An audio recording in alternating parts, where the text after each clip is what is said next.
Here to talk Oklahoma sports, OU beat writer Eric Bailey. Joining me, Garen Hemick, columnist for the Tulsa World. Thanks for your attention. Let's get right to it, Eric, and begin with, for change, let's do football. And the news of the day with regard to the 2021 OU football schedule. What you got for us? We had an idea who the opponents were going to be, and it was finalized today.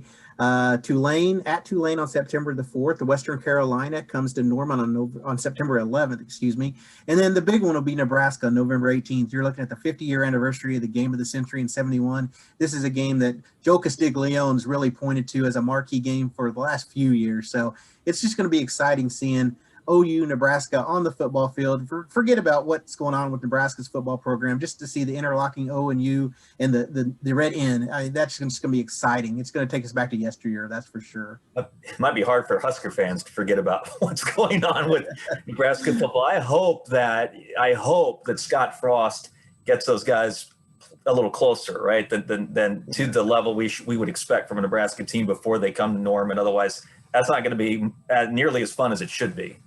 Yeah, you're right. I mean, they had a tough year again this year, and Scott Frost, I think there's some fans really hoping he makes the turn this year, and we'll see what happens. But the rivalry, I grew up on it like a lot of other kids. On Barry Switzer going to Lincoln and winning up there in '86 and '87, just the game of the century too. And I get excited whenever Oklahoma and Nebraska played. I know some OU fans love the games after Stoops became coach.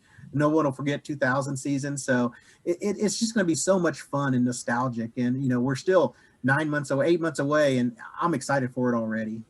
The opener again, the non-conference opener is at Tulane. I guess the reveal today was the sandwich game on the 11th, right? The one in Norman against Western Carolina. I know they're called the Catamounts. I know they're in FCS. I don't know a whole lot else about them. You have any ideas what they've got? First time meeting between the schools. They did play 3 games this past fall. They got a couple games in. They lost to North Carolina, they lost to Liberty, and I believe they lost to Eastern Carolina. Okay. Other than that, they got 8 conference games this fall or this spring. And we were talking about it earlier. Can you imagine playing games in February and March, then turn around and preparing for games like against Oklahoma in September? Talk about a turnaround. So that's what the Catamounts have to worry about over the course of this coming year. Big 12 schedule not out yet, right? Football wise. Yeah, so and I think it's just the 3 games right now that are down for OU. Yeah, and it's just so different this year because in years past we had the Big 12 schedule usually late September, early October for the upcoming season. Haven't seen it this year, and we're just waiting to see what this pandemic, what it deals us. And I can still see it'll be a couple months before we get any type of schedule for the Big 12 play. All right, we know that what is going on with regard to Big 12 basketball, and that is Oklahoma with another big game tomorrow night against Texas. If the Longhorns are able to play, what's the latest on Texas situation? Well, Texas coach Shaka Smart tweeted earlier today on Monday that he tested positive for COVID and he's not going to be at the game. And had a chance to talk to Lon Kruger this afternoon, and I asked him about Shaka, and Lon said that he's already reached out and spoke to Shaka, wishes him good health and moving forward. And it's just a difficult time across the country.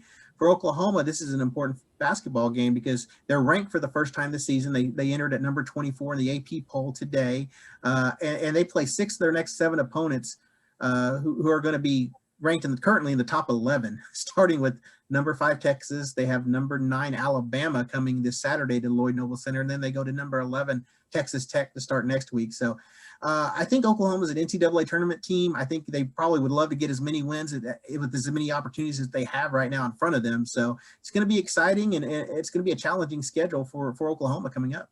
You wrote about a big win for the Sooners over Kansas Saturday.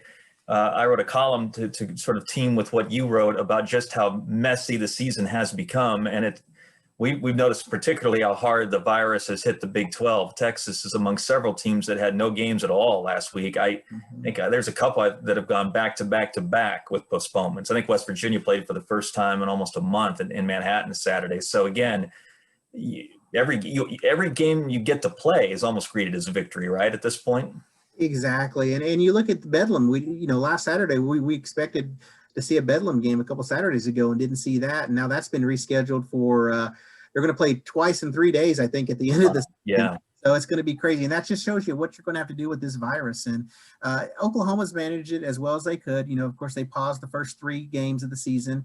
lost 2 and made up 1. And then they dealt with Brady Maddock and Jalen Hill being out too. And both those players, they're starting to get back in the group, but they still have some ways to go. And they're making progress, along Kruger said, but it's hard to abruptly stop in the middle of a season and try to get back into basketball shape. And I know it looks like, Maddock hasn't had that big game that, you're used to seeing out of him. I think he's just trying to get his legs back. Eric has that one covered, assuming that one is played. It's OU Texas basketball tomorrow night. You can read his account of that game and continued Sooner coverage at the Tulsa World on tulsaworld.com. We'll be back perhaps again soon to do another visual presentation for you. In the meantime, please stay healthy, take care, and keep reading.